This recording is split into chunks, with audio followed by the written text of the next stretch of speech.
We are in the middle of an EV battery investment wave that's rejoining the lines of the global automotive supply chains. Over the past year, major automakers, cell manufacturers, and governments are pouring billions of dollars into localization. So where are we seeing the investments are going? Definitely, the governments are trying to reduce their reliance on Asian suppliers and manufacturers. And we are also seeing vertical integrations being deployed by cell manufacturers and automakers. Teslas and BYDs are some of the players that's a great example of the vertical integrations into the EV battery supply chains. So that's what we're seeing trending in the EV batteries industry.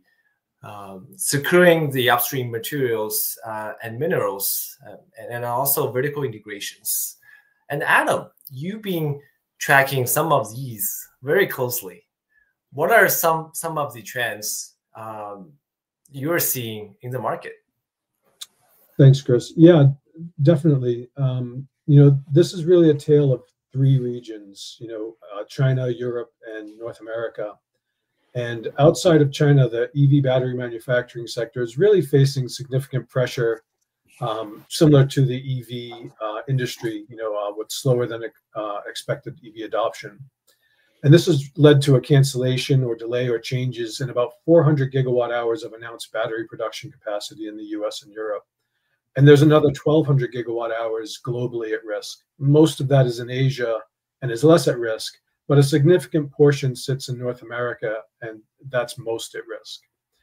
At the same time, we're seeing immense overcapacity in cell manufacturing. This is driving up unit production costs, while cell and pack prices continue to decline. In this environment, cost control becomes paramount.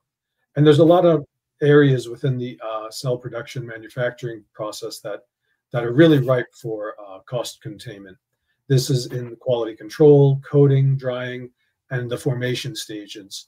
These will have a profound impact on profitability and cost containment. Absolutely, Adam. And we cannot talk about EV batteries without mentioning LFP. So what are some of the key drivers and challenges you're seeing for this technology and cell material to reach commercialization? Yeah, so despite the headwinds we talked about, battery technology continues to advance pretty rapidly, especially the LFP chemistries. It was initially overlooked for having low energy density, but LFP has really evolved significantly, and it's now the fifth generation coming out, and it's called high density LFP. And these new HD LFP cells, they really have a massive energy density over previous versions, closer to 200 watt hours per kilogram, and between 360 and 450 watt hours per liter. Add to that innovations in anode materials, pack designs, electrode coatings, and battery management systems.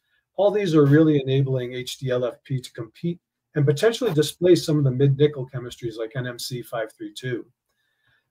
And it happens at an interesting time that cobalt prices were really low, and it caused the Democratic Republic of Congo to put a temporary halt on cobalt exports. At the same time, nickel prices have advanced to the same level as lithium, and this is only enhancing LFP's appeal. This shift is likely to lead to consolidation in the battery space, favoring the processors that are able to produce these more advanced HD LFP materials. Yeah, fantastic. Thank you so much for watching. Please stay tuned for more insights from our automotive electrification and advanced drivetrain service. And reach out if you have any questions for us.